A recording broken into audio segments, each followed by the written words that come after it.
آپ کو یاد دلانا چاہتا ہوں مہاتما گوتم بدھ کا معاملہ۔ 30 برس کی عمر میں کپل وستو کا شہزادہ محل کو چھوڑ کر نکل گیا، جوان بیوی کو سوتا ہوا چھوڑ کر گیا، شیر خوار بچے کو چھوڑ کر گیا، راجدھانی میں رہنے والا محل کا باسی جسے یہ معلوم ہے کہ باپ کے بعد مجھے یہ سلطنت ملنے والی ہے، کیوں گیا؟ کبھی کبھی آپ نے سوچا؟ اس نے انسان کے غم اور دکھ کا مشاہدہ کیا۔ اس نے دیکھا کوئی اندھا ہے ٹھوکر کھا کر گر رہا ہے، کوئی والدین کھڑے ہوئے رو رہے ہیں اور ان کی نگاہوں کے سامنے ان کا نہایت محبوب بچہ دم توڑ رہا ہے اور وہ کچھ نہیں کر سکتا۔ اس نے سوچا یہ صدمہ کیوں ہے انسان کا، یہ دکھ اس کا مقدر کیوں ہے؟ اس صدمے سے، اس دکھ سے نجات پانے کی بھی کوئی شکل ہے کہ نہیں ہے؟ انسانوں کی ایک عظیم اکثریت، شاہ ولی اللہ دہلوی رحمت اللہ علیہ کے الفاظ ہیں کہ وہ لدو اونٹ اور کولو کا بیل بن کر زندگی بسر کرتی ہے۔ جو 8 گھنٹے تک اینٹیں ڈھو رہا ہو، اس شخص کا تصور کیجیے، وہ واقعی انسان ہے یا حیوان بن گیا ہے؟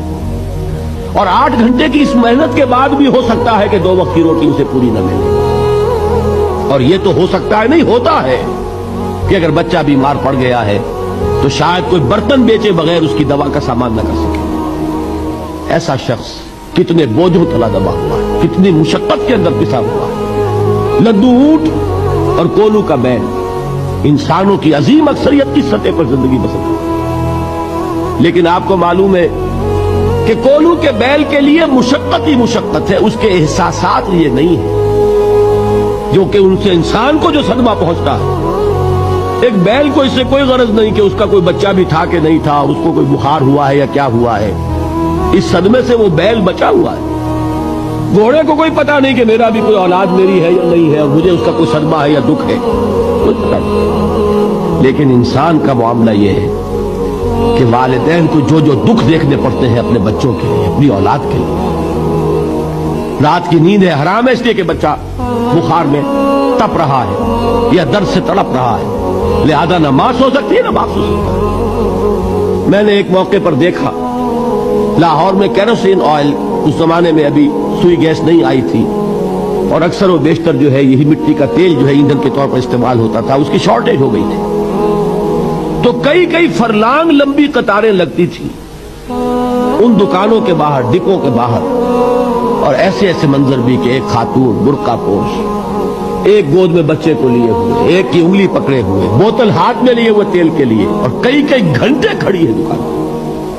یہ مشقت انسان جھیلتا ہے۔ غالب نے اس کا نقشہ کھینچا ہے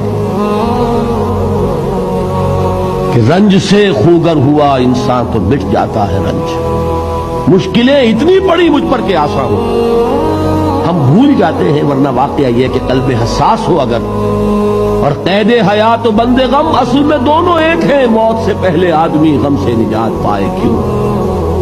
یہ ہے وہ ہیومن ٹریجڈی۔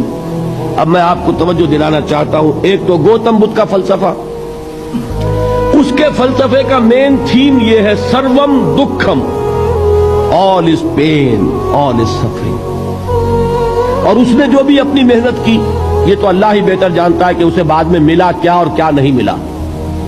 ایک بات آپ سے عرض کر دوں گوتم بدھ کے بارے میں، ایک بہت جید عالم میرے نزدیک بر صغیر پاک و ہند کے علماء میں جو اس صدی کے علماء ہیں ان میں ان کا بہت اونچا مقام ہے، مولانا مناظر احسن گیلانی رحمت اللہ علیہ۔ گیلان قصبہ ہے ایک بہار کا، وہاں کے رہنے والے تھے، ان کی زندگی زیادہ گزری حیدرآباد دکن، عثمانیہ یونیورسٹی میں استاد رہے۔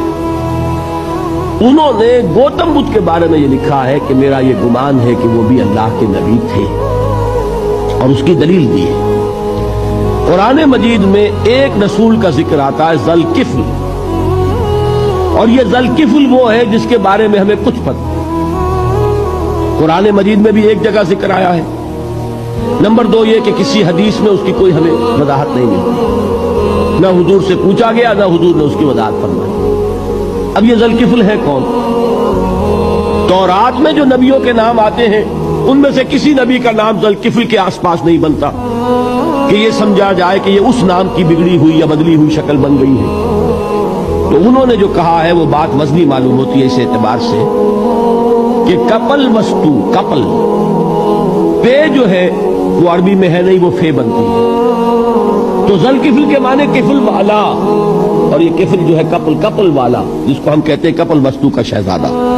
تو انہوں نے یہ کہا ہے کہ گوتم بدھ کے بارے میں یہ خیال، یہ میں عرض کر دوں کہ اس کو ہم یقین سے نہیں کہہ سکتے، یہ ان کا گمان ہے، خیال ہے، واللہ عالم کہیں گے ہم۔